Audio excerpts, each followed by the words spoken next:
बिस्मिल्लाहिर्रहमानिर्रहीम। My name is Sobia Amin. मैं यहाँ पे मौजूद हूँ 9th क्लास के ऑनलाइन लेक्चर सीरीज़ के नेक्स्ट लेक्चर के साथ। आज हमारा लेक्चर नंबर है 20 that is related to the motion of freely falling bodies. अच्छा स्टूडेंट्स, हमने अपने पिछले लेक्चर्स में इक्वेशंस ऑफ मोशन सॉल्व की थी। These equations of motion were valid for which type of motion? That is only for the linear motion.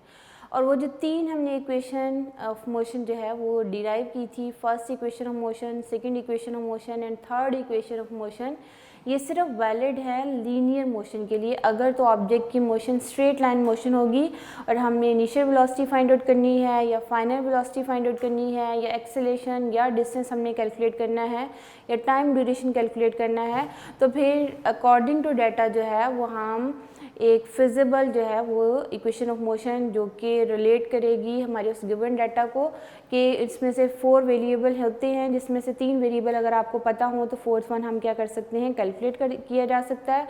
उसको हम use करते हुए बहुत सारे न्यूमेरिकल प्रॉब्लम्स भी सॉल्व करते हैं। अब उसी से रिलेटेड नेक्स्ट जो हमारा टॉपिक है that is the motion of freely falling bodies. वो जो 3 इक्वेशंस ऑफ मोशन हमने डिराइव की थी, मैं बेटा साइड पे लिख भी रही हूँ कि फॉर लीनियर मोशन हमारे पास कौन सी इक्वेशन थी, फॉर लीनियर मोशन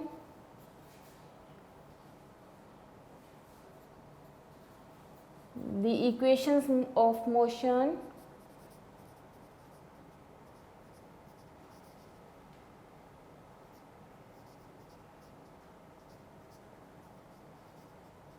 वो कौन सी है। फर्स्ट इक्वेशन ऑफ मोशन हमने जो डिराइव की that is the V of is equal to V I plus A T, and second equation of motion हमने जो डिराइव की थी that is the S is equal to V I T plus 1/2 A T square, and third equation of motion जो हमने derive की 2as is equal to V F square minus V I square. ये बेटा 3 equations of motion हमने last जो है lectures में derive की है। ये तीनों इक्वेशंस ऑफ मोशन वैलिड हैं लीनियर मोशन के लिए, यानी अगर ऑब्जेक्ट की स्ट्रेट लाइन मोशन होगी तो फिर हमने फाइनल वेलोसिटी कैलकुलेट करनी है, फर्स्ट इक्वेशन लगा सकते हैं। हमने डिस्टेंस कैलकुलेट करना है, सेकंड इक्वेशन भी यूज़ हो सकती है, थर्ड भी यूज़ हो सकती है। अकॉर्डिंग टू डाटा जो है वो हमारी अप्रोच होगी कि हमने कौन सी इक्वेशन ऑफ मोशन जो है वो यूज़ करते हुए इन प्रॉब्लम्स को सॉल्व करना है। अच्छा बेटा, अब हमने पढ़ना है फ्रीली फॉलिंग बॉडीज़ के बारे में। सबसे पहले तो देखिए कि फ्रीली फॉलिंग बॉडीज़ कौन सी बॉडीज़ होती हैं। अगर हमारे पास कोई भी स्टोन है और आपने किसी भी बिल्डिंग से उस स्टोन को ड्रॉप कर दिया तो वो स्टोन मूव करता है under the force of gravity, और आप लोगों को पता है कि ग्रेविटेशनल फोर्स जो है वो फंडामेंटल फोर्स है। कोई भी ऑब्जेक्ट जो है वो फ्रीली फॉलिंग बॉडीज़ हैं तो उस पर फोर्स ऑफ ग्रेविटी एक्ट करती है जो कि इन ऑब्जेक्ट्स को towards the centre of earth क्या करती है, अट्रैक्ट करती है। अगर तो वो object under the influence of force of gravity आ रहा है और वो ही ऑब्जेक्ट कहलाता है freely falling object. For example ये है, मैंने हॉरिजॉन्टल सरफेस ग्राउंड बनाई, मेरे हाथ में एक बॉल है, मैंने इस बॉल को ऊपर की तरफ उछाला। ये एक बॉल है, इसको मैंने ऊपर की तरफ उछाला तो जाहिर सी बात है ये एक हाईएस्ट पॉइंट तक बॉल जाएगी और यहाँ पे एक लम्हे के लिए ये स्टॉप होती है और फिर ये वापस नीचे की तरफ आ जाती। अब ये नीचे की तरफ आ रही है तो ये आपके पास अट्रैक्ट कर रही है अर्थ इस बॉल को अपनी तरफ। जब ये ऊपर की तरफ भी जा रही है तो ये हाईएस्ट पॉइंट तक जाएगी, तब भी इसके ऊपर फोर्स ऑफ ग्रेविटी क्या करती है, एक्ट करती है। अब ये हाईएस्ट पॉइंट तक जाने के बाद ये वापस टुवर्ड्स दी अर्थ जो है ये मूव करती है। ये बॉडी कहलाती है फ्रीली फॉलिंग बॉडी। बेशक आप नीचे से ऊपर की तरफ फेंको या ऊपर से नीचे की तरफ फेंको, दोनों केसेस में ये ऑब्जेक्ट क्या कहलाएगा, फ्रीली फॉलिंग ऑब्जेक्ट। बेटा गैलीलियो एंड न्यूटन जो है वो 16th सेंचुरी के ग्रेट फिलोसोफर थे। तो गैलीलियो की जितनी रिसर्च थी उसी रिसर्च को फिर फर्दर न्यूटन ने जो है अपनी रिसर्च बना लिया, क्योंकि जैसे ही गैलीलियो की डेथ हुई है उसके फ़ौरन बाद जो है वो न्यूटन का काम जो है वो उसी थ्योरीज़ को लेके जो है वो आगे चला। तो गैलीलियो जो था वो रोमन जो है वो साइंटिस्ट था और उसने इटली में पीसा टावर के पास ही रहता था। तो उसने पीसा टावर पे बहुत सारे एक्सपेरिमेंट किए, जिसमें एक experiment that is relate to the freely falling objects के बारे में था। और पीसा टावर जो है उसके बारे में कहा जाता है ये 200 साल में बिल्डिंग कंप्लीट हुई। उसकी रीज़न क्या थी कि जब ये बिल्डिंग बनाई जा रही थी तो उसकी जस्ट 2 फ्लोर्स जब बनाए गए तो ये बिल्डिंग जो है वो बेंड होना शुरू हो गई, तो फिर इसकी जो है कंस्ट्रक्शन रोक दी गई। 100 ईयर्स तक इसकी कंस्ट्रक्शन को रोक दिया गया और फिर उसके बाद दोबारा से जो है इसकी जो कंस्ट्रक्शन जो है वो दोबारा इसको डिज़ाइन किया और दोबारा इसकी कंस्ट्रक्शन स्टार्ट हुई। यानी ये वो वह बिल्डिंग है जो कि 200 ईयर्स में कंप्लीट हुई और इसकी ख़ास बात क्या है कि ये हर साल 1 मिलीमीटर जो है वो झुक जाती है, ये अट्रैक्ट होती है टुवर्ड्स दी अर्थ, यानी कि फोर्स ऑफ ग्रेविटी इसके ऊपर जो एक्ट कर रही है उसमें ये हर साल ऑलमोस्ट 1 मिलीमीटर जो है वो अट्रैक्ट हुई। इस वजह से वो स्ट्रेट बिल्डिंग नहीं है, वो थोड़ी सी झुकी हुई बिल्डिंग है, बेंड होती हुई ये बिल्डिंग आपको फील होती है।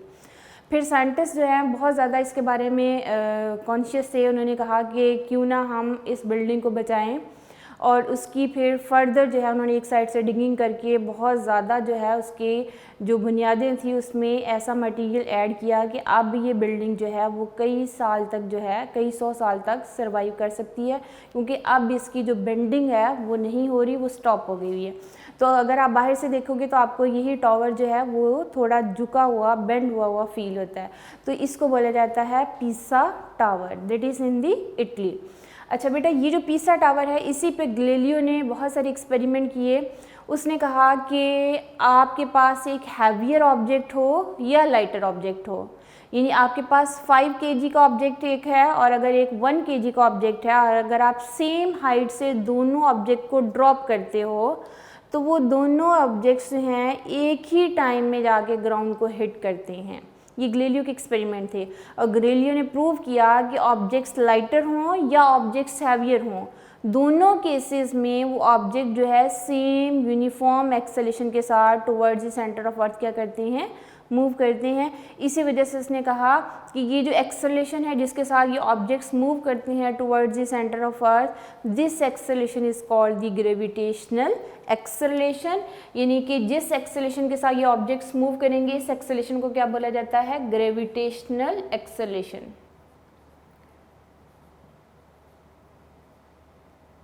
ग्रेविटेशनल एक्सेलरेशन इट मीन्स कि वो एक्सेलरेशन जो कि ग्रेविटी की वजह से होता है और इसको दूसरा नाम भी दिया जाता है, that is the acceleration due to gravity. Acceleration due to gravity, इसको बेटा स्मॉल लेटर g से रिप्रेजेंट किया जाता है। एक्सेलरेशन को स्मॉल लेटर यानी ग्रेविटेशनल एक्सेलरेशन को स्मॉल लेटर g से रिप्रेजेंट किया जाता है। जो हमने पिछले लीनियर मोशन के लिए आप लोगों को पता है कि हमने लीनियर मोशन के लिए एक्सेलरेशन को a से रिप्रेजेंट किया, लेकिन अब जो है हम ग्रेविटेशनल एक्सेलरेशन की बात कर रहे हैं तो ग्रेविटेशनल एक्सेलरेशन को a की बजाय किससे रिप्रेजेंट किया जाता है, g से रिप्रेजेंट किया जाता है। ये मैं साइड पे लिख रही हूँ बेटा, लीनियर एक्सेलरेशन क्या था, उसको हमने किस सिंबल से रिप्रेजेंट किया, स्मॉल लेटर a के साथ, लेकिन ग्रेविटेशनल एक्सेलरेशन या एक्सेलरेशन ड्यू टू ग्रेविटी को हमने किससे रिप्रेजेंट किया, स्मॉल लेटर g के साथ रिप्रेजेंट किया है। और गैलीलियो ने कहा कि ये g जो है that is the gravitational acceleration, इसकी वैल्यू अर्थ के ऊपर क्या है, सेम है। और हम 10th की बुक में इसकी वैल्यू जो है दैट इज 10 - 2 जो है वो ली जाती है, लेकिन एग्जैक्टली इसकी जो वैल्यू है जो कि हम फर्स्ट ईयर की बुक्स में पढ़ेंगे दैट इज़ 9.8 ms-2 होती है, लेकिन आप लोग अपनी 10th की बुक्स में 9th क्लास की बुक्स में कितनी पढ़ते हो, इसको बेसिकली यही वैल्यू है, इसको राउंड ऑफ करके कितना बोला जाता है, that is the 10 ms-2।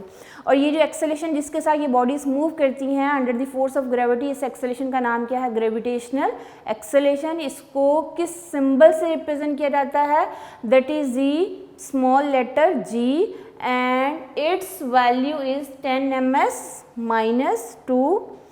Basically value है इसकी 9.8, जिसको राउंड ऑफ करके हमने कितना कर दिया है, 10 ms-2। अब अगर हम बात करते हैं बेटा कि हमारे पास एक ऑब्जेक्ट जो है, जी बेटा, तो अगर आपके पास कोई भी बॉल है और हमने इस बॉल को एक हाइट से ड्रॉप किया तो इसकी यहाँ पे अगर हमने इसको पकड़ा हुआ है तो इसकी इनिशियल वेलोसिटी है 0। जैसे ही हम इसको ड्रॉप कर देते हैं ये बॉल आती है टूवर्ड्स दी अर्थ और इसकी स्पीड जो है इंक्रीज होना शुरू हो जाती है और ये ऑब्जेक्ट जो है वो यूनिफॉर्म एक्सेलेरेशन के साथ मूव करता है और इस एक्सेलेरेशन को बोला जाता है ग्रेविटेशनल एक्सेलेरेशन। यानी एक्सेलेरेशन की डायरेक्शन भी ये है, वेलोसिटी की डायरेक्शन भी ये है, फोर्स ऑफ ग्रेविटी की डायरेक्शन भी ये है। तो यहाँ पे g की वैल्यू जो ली जाती है दैट इज +10 ms - 2। यानी जब भी कोई ऑब्जेक्ट जो है हम ऊपर से नीचे की तरफ ड्रॉप करते हैं तो उसमें जो g की वैल्यू है वो कितनी ली जाती है 10 ms - 2। लेकिन अगर कोई ऑब्जेक्ट हम नीचे से ऊपर की तरफ उछालते हैं, इन दैट केस अगर हम बात करते हैं बेटा कोई भी एक ऐसा ऑब्जेक्ट जो है जो कि हमने नीचे से ऊपर की तरफ उछाला, तो उस केस में g की वैल्यू जो है वो माइनस होती है। देखिए बेटा ये है मेरे पास एक बॉल, मैंने इसको नीचे से ऊपर की तरफ उछाला, अब इसमें वेलोसिटी की डायरेक्शन ये है, ये एक हाईएस्ट पॉइंट तक जाएगी और स्टॉप होगी। तो जब ये स्टॉप होगी तो इस पॉइंट पे उसकी फाइनल वेलोसिटी क्या होती है 0 होती है। फिर ये एक लम्हे के लिए स्टॉप होगी, ये वापस टुवर्ड्स दी अर्थ जो है आ जाती। अब इस केस में देखिए ऊपर की तरफ जाते इसकी वेलोसिटी डिक्रीज होती है, एक्सेलरेशन की डायरेक्शन जो है बेटा डाउनवर्ड डायरेक्शन में है, फोर्स ऑफ ग्रेविटी भी डाउनवर्ड डायरेक्शन में एक्ट हो रही है। तो इस केस में आपके पास जो g की वैल्यू है -10 ms - 2 ली जाती है।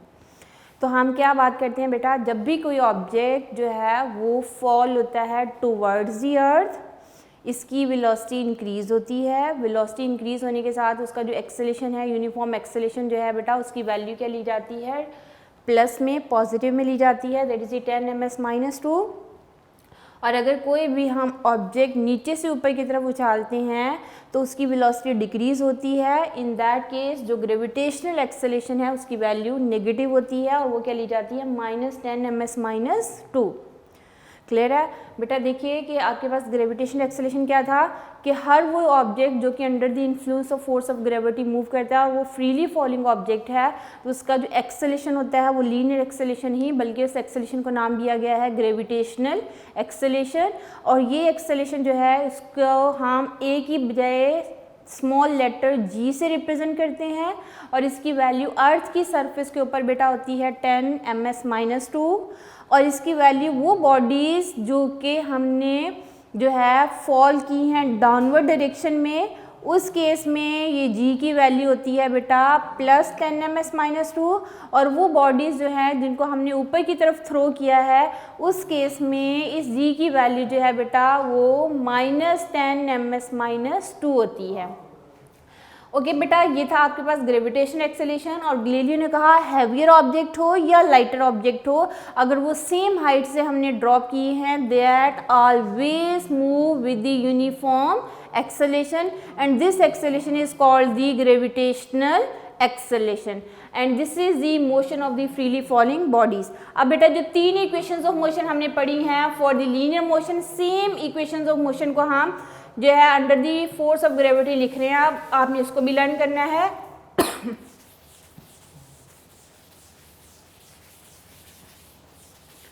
Okay, equations of motion for the equations of motion under the force of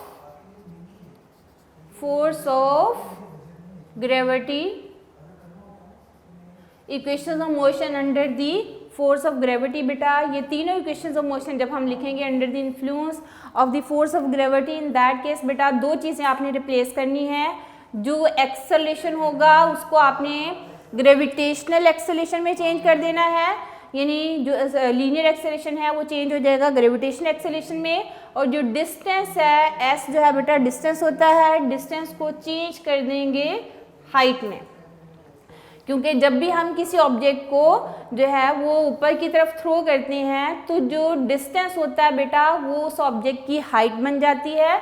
और जो एक्सेलेरेशन होता है वो ग्रेविटेशनल एक्सेलेरेशन कहलाता है, लीनियर एक्सेलेरेशन नहीं कहलाता, because object is moving under the influence of force of gravity. ये दो चीज़ें आपने लर्न करनी है कि एक्सेलेरेशन जो है वो ग्रेविटेशनल एक्सेलेरेशन होगा एंड डिस्टेंस जो है उसकी बजाय हम क्या लिखेंगे, h लिखेंगे, बाकी नोटेशंस वही होंगी। अब फर्स्ट इक्वेशन मोशन देखिए, लीनियर इक्वेशन के लिए क्या था, Vf is equal to Vi plus AT। अब आपने क्या करना है, a की बजाय क्या लिख देना है, ग्रेविटेशनल एक्सेलेरेशन। तो फर्स्ट इक्वेशन ऑफ मोशन क्या बनेगी, Vf is equal to Vi plus a की बजाय हम क्या लिखेंगे, Gt। और g की value for the bodies that is moving downward it is always taken as positive and for the bodies that is moving in upward direction the value of g is taken as negative. Okay, ये थी first equation of motion बेटा। Second equation of motion देखिए, for linear motion जो है हमारे पास क्या है, s is equal to VIT plus 1/2 AT square.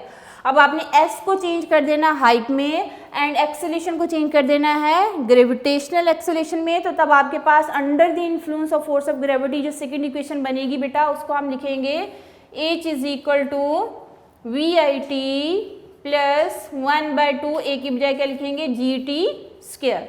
This is the second equation of motion when object is freely falling object. Okay, third equation of motion बेटा, जब object जो है under the influence of force of gravity move करेंगे तो फिर हम लिखेंगे 2as की बजाय लिखेंगे 2gh, क्योंकि under the influence of force of gravity अभी मैंने बात की है कि a की बजाय हम लफ्ज़ कौन सा यूज़ करेंगे, ग्रेविटेशनल एक्सेलेरेशन, और डिस्टेंस की बजाय हम कौन सा सिंबल यूज़ करेंगे, h, क्योंकि डिस्टेंस किस में चेंज हो जाएगा, हाइट में चेंज हो जाएगा।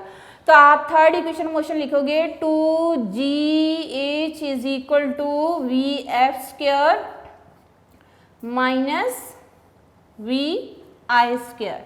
बेटा ये तीन इक्वेशंस ऑफ मोशन जो है वो under the influence of force of gravity है, या आप उसको यूं भी कह सकते हो, these are three equations of motion when object is freely falling object and these are three equations of motion when the motion is the linear motion. ये लीनियर मोशन के लिए जब ऑब्जेक्ट का लीनियर एक्सेलेरेशन होगा उसके लिए valid होंगी, और ये तीनों इक्वेशंस ऑफ मोशन बेटा तब वैलिड होंगी जब ऑब्जेक्ट क्या होगा, फ्रीली फॉलिंग ऑब्जेक्ट होगा। और दूसरी बात क्या है कि अगर हम इसको ये भी कह सकते हैं object is moving under the force of gravity, in that case acceleration g में चेंज हो जाएगा और s की बजाय हम लफ्ज़ का यूज़ करेंगे जो है वो h यूज़ करेंगे, h इज़ दी हाइट। ये तीनों इक्वेशंस ऑफ मोशन बेटा आपने फॉर फ्रीली फॉलिंग बॉडीज़ के लिए एंड फॉर लीनियर मोशन जो है अच्छी तरह लर्न करनी है, क्योंकि इस चैप्टर के जितने न्यूमेरिकल्स हैं वो सारे इन्हीं इक्वेशन से सॉल्व होते हैं। और इस टॉपिक में दो बातें जो है फिंगर टिप पे लर्न होनी चाहिए। वो बातें कौन सी है बेटा, g की वैल्यू कितनी है, 10ms-2। ये बात तो आप हिफ्स कर लीजिए क्योंकि ये आपके साथ साथ चलेगी। और g की वैल्यू पॉजिटिव कब होगी, for falling downward, for the bodies falling downward,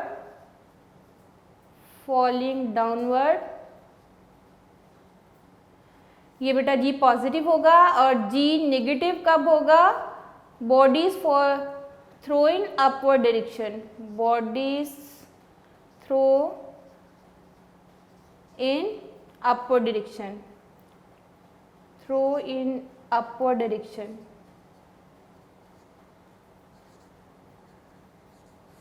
okay बेटा, ये दो बातें आपने याद रखनी है। g पॉजिटिव कब होगा, for the bodies that is falling downward, and g negative कब होगा, for the bodies that is throw in the upward direction.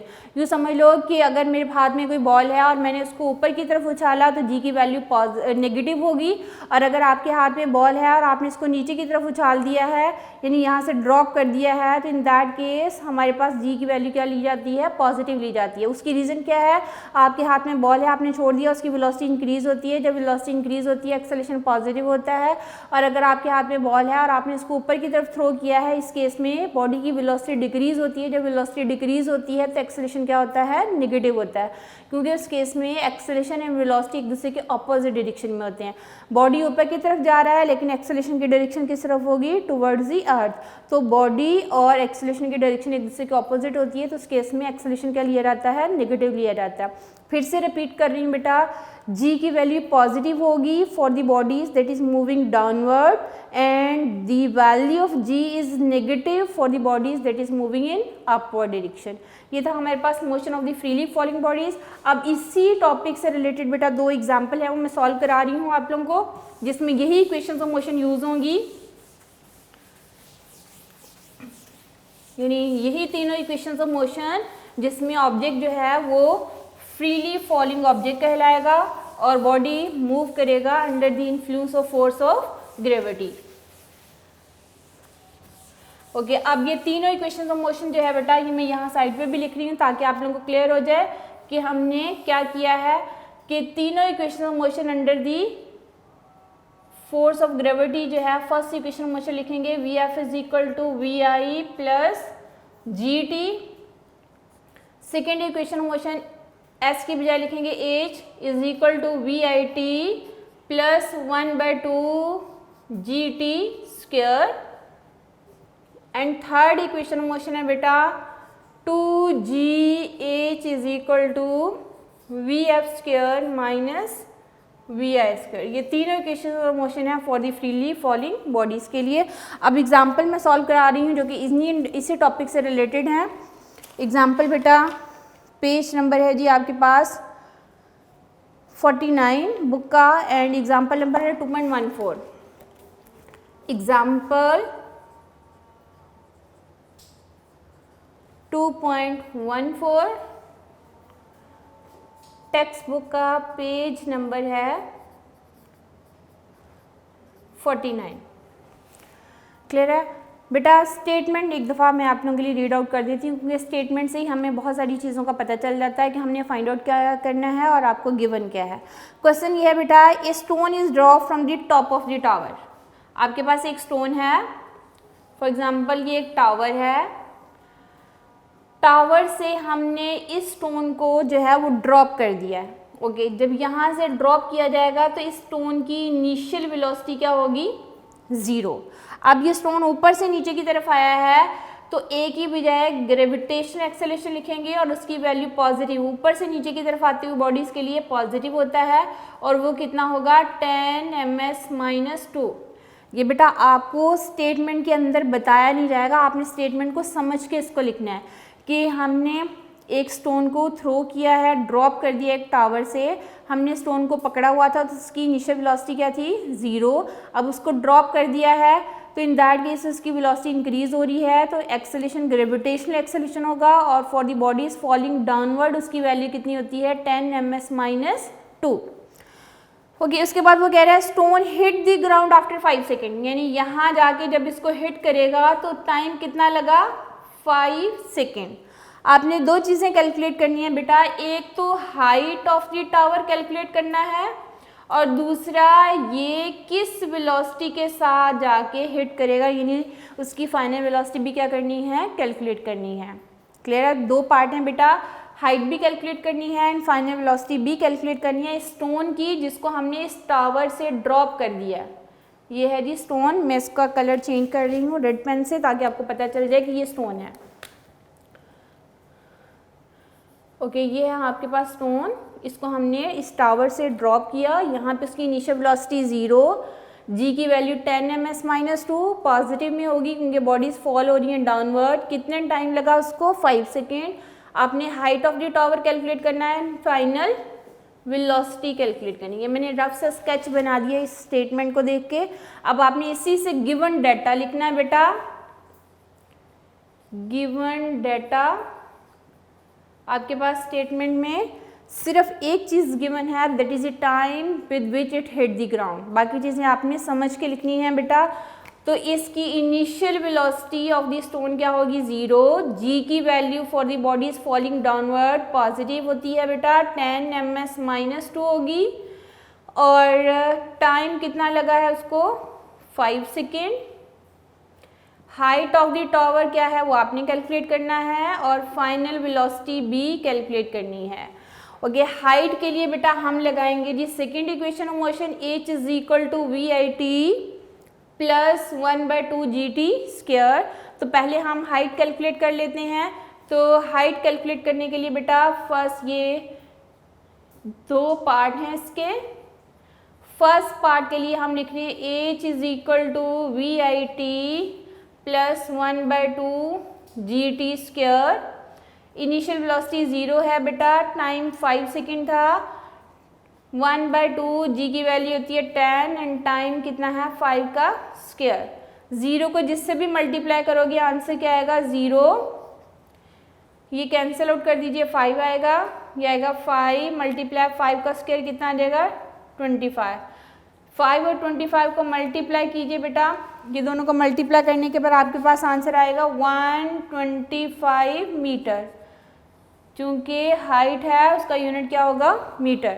इस टॉवर की हाइट कितनी होगी 125 मीटर। ये फर्स्ट पार्ट हमने सॉल्व कर दिया। अब हम इसका सेकेंड पार्ट जो है वो सॉल्व कर रहे हैं।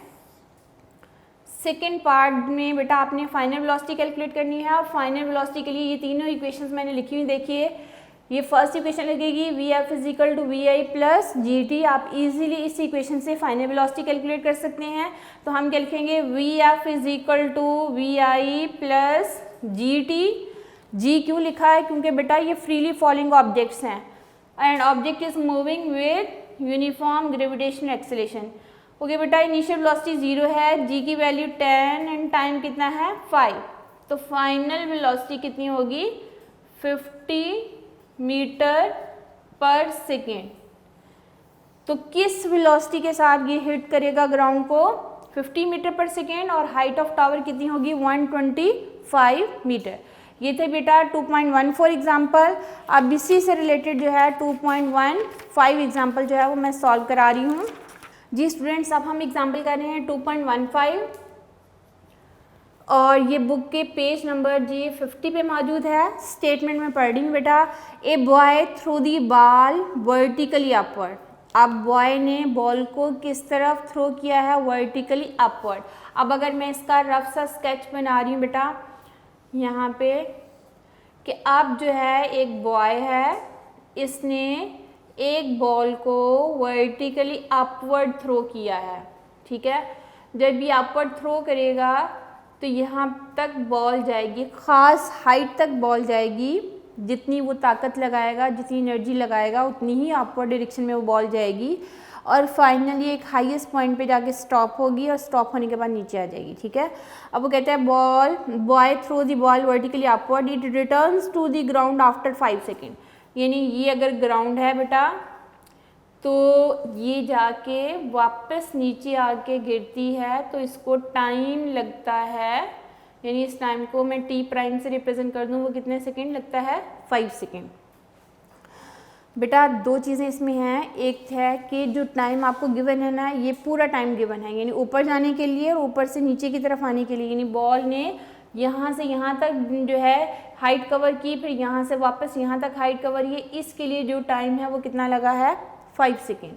और जब ये बॉल अपने हाईएस्ट पॉइंट तक जाती है तो इस पॉइंट पे जाके इसकी फाइनल वेलोसिटी बेटा कितनी हो जाती है 0 हो जाती है। और जो बॉडीज नीचे से ऊपर की तरफ जाती हैं उनके लिए जी की वैल्यू माइनस होती है। अभी मैंने टॉपिक के अंदर भी बार बार ये चीज़ें रिपीट कर दी हैं। जो बॉडीज नीचे किससे ऊपर की तरफ जाती है उसके लिए वैल्यू ऑफ जी बेटा -10 ms -2 होती है। ठीक है, और इसका मतलब क्या है कि टाइम नीचे जो है हिट करने के लिए जो टोटल टाइम गिवन है वो टी प्राइम से मैंने रिप्रेजेंट कर दिया। आप इसको T1 एंड T2 से भी रिप्रेजेंट कर सकते हैं, आपकी अपनी मर्जी है, नोटेशन आप चेंज कर लो थोड़ी सी। इसको मैंने टी प्राइम से रिप्रेजेंट कर दिया। तो ऊपर जाने के लिए जो टाइम होगा ना बेटा, time to reach the ball from maximum height जो है उसको मैं टी से अगर रिप्रेजेंट करूँ तो वो इस टी प्राइम को 2 पे डिवाइड करोगे तो आपके पास आएगा, यानी 5 को 2 पे डिवाइड कर दोगे तो वो टाइम आपके पास ये आएगा, time taken by the ball to reach the maximum height. ये बेटा आपको डिवाइड करने के बाद आएगा 2.5 सेकेंड। ठीक है, ये टाइम आ गया। ये मैंने डायग्राम में भी ड्रॉ कर दिया। मैं आपका गिवन डाटा लिखती हूँ बेटा। जो 2.15 एग्जाम्पल है इसका गिवन डाटा क्या है, गिवन डाटा इसमें टाइम ही गिवन है, इसके अलावा और कोई चीज़ गिवन नहीं है। बाकी चीज़ें आपने जज करके लिखनी है। Time taken by the ball to hit the ground, hit करने के लिए जो टाइम था बेटा उसको टी प्राइम से मैंने रिप्रेजेंट किया, वो कितना गिवन है, 5 सेकेंड गिवन है। ठीक है, ये टाइम टेकन है, बॉल ने टोटल मैक्सिमम हाइट कवर की और फिर नीचे आके गिरी है ग्राउंड तक, ये टोटल टाइम गिवन है। तो अब इसको 2 पे डिवाइड करेंगे तो ऊपर जाने के लिए टाइम आएगा, तो उसके लिए मैं लिख रही हूँ time taken by the ball, taken by the ball to reach the maximum height, reach the maximum height, उसको मैं t से रिप्रेजेंट कर रही हूँ बेटा। वो t प्राइम को 2 पे डिवाइड करोगे तो आएगा, t प्राइम की वैल्यू थी 5 सेकेंड, उसको 2 पे डिवाइड करोगे तो ये वैल्यू आपके पास आएगी 2.5 सेकेंड। ठीक है, उसके बाद बेटा फाइनल वेलोसिटी इसकी क्या है, फाइनल वेलोसिटी Vf इस बॉल की 0 होगी। G की value for bodies moving in upward direction -10 ms -2 होती है। इसमें भी 2 पार्ट हैं बेटा। फर्स्ट पार्ट में वो कहता है आपने maximum height reach by the ball, यानी वो बॉल मैक्सिमम हाइट तक कहाँ तक जाएगी वो आपने कैलकुलेट करना है। एंड बी पार्ट में वो कह रहा है कि किस वेलोसिटी के साथ वो थ्रो की जाएगी, यानी इस बॉल की इनिशियल वेलोसिटी क्या होगी। ये 2 चीज़ें आपने क्या करनी है, कैलकुलेट करनी है। फिर से मैं स्टेटमेंट पढ़ रही हूँ ताकि आपको आइडिया हो जाए कि क्या चीज़ें कैलकुलेट करनी है बेटा। A boy throw the ball vertically upward, it returns to the ground after 5 second, find the maximum height reach by the ball, the velocity with which ball throw vertically upward. Okay, boy है, boy ने ball को ऊपर की तरफ जो है वो throw किया, इसकी फाइनल वेलोसिटी क्या होगी, 0 होगी।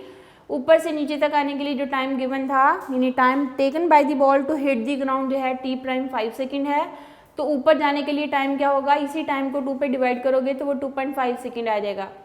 जो बॉडी ऊपर की तरफ मूव करती है उसमें g की वैल्यू -10 ms -2 होती है। ये मैं थोड़ा नीचे लिख दूँ ताकि आपको क्लियर हो जाए डायग्राम में भी कि g की वैल्यू जो है बेटा, जो बॉडीज ऊपर की तरफ मूव करती हैं g की वैल्यू -10 ms -2 होती है।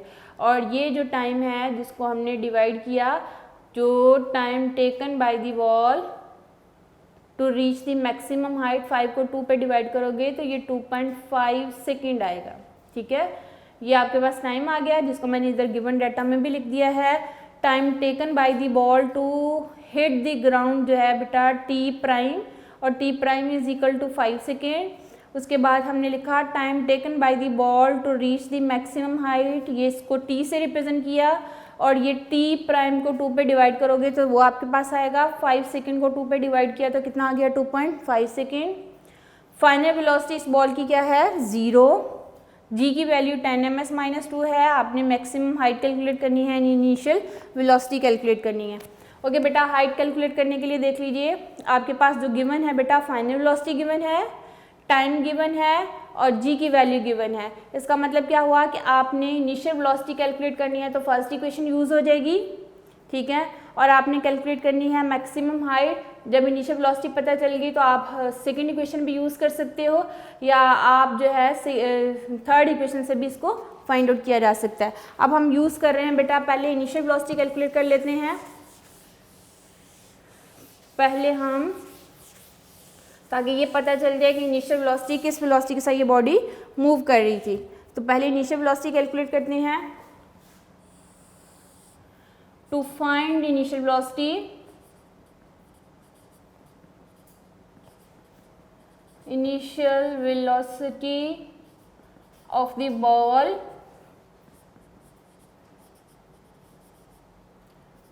यूज फर्स्ट इक्वेशन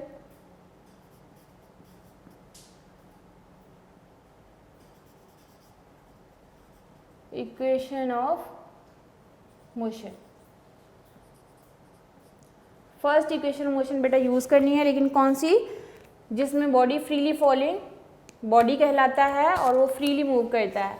तो फर्स्ट इक्वेशन होगी आपके पास V F is equal to V I plus G T values put कीजिए। फाइनल वेलोसिटी है बेटा 0, इनिशियल वेलोसिटी आपने कैलकुलेट करनी है। जी की वैल्यू -10 ये लिखा हुआ बेटा सारा गिवन डाटा में भी -10 है। टाइम जो है वो आपने ये लेना है 2.5 सेकेंड। उसके बाद बेटा ये प्लस माइनस माइनस हो जाएगा, 10 को 2.5 पे डिवाइड कर दीजिए, ये आपके पास आ जाएगा 25।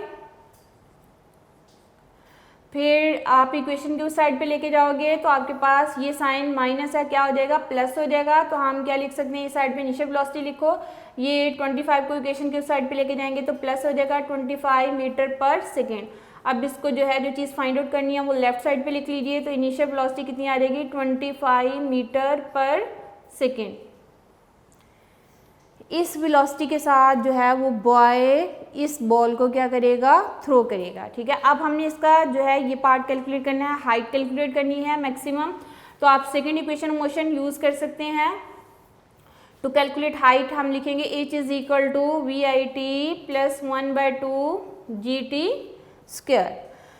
तो इनिशियल वेलोसिटी बेटा आपके पास ये गिवन आ गई है जो कि हमने कैलकुलेट कर लिया है 25। टाइम जो है आपके पास कितना है 2.5 प्लस 1/2, जी की वैल्यू है -10 एंड ये टाइम जो है बेटा आ जाएगा 2.5 का स्क्वायर। उसके बाद आप कैलकुलेट करोगे तो ये आपके पास आ जाएगा बेटा, इनको मल्टीप्लाई कर दीजिए, ये 25 मल्टीप्लाई बाय 2.5 कीजिए, ये आपके पास आ जाएगा 62.5 और इन सबको सॉल्व करेंगे बेटा, ये प्लस और ये माइनस साइन माइनस हो जाएगा। ये आपके पास इसको सारा सॉल्व करेंगे, इसका स्क्वायर करेंगे, फिर ये मल्टीप्लाई 10 और डिवाइड करने के बाद आपके पास जो आंसर आता है 31.25। अब दोनों को सब्ट्रैक्ट कीजिए तो मैक्सिमम हाइट जो है वो कितनी बॉल ने अटेन की, दैट इज 31.25 मीटर। ये सारी कैलकुलेशन आपने अपने जो है वो कैलकुलेटर से सॉल्व कर लेनी है। 25 को 2.5 से मल्टीप्लाई करेंगे तो 62.5 आ जाएगा।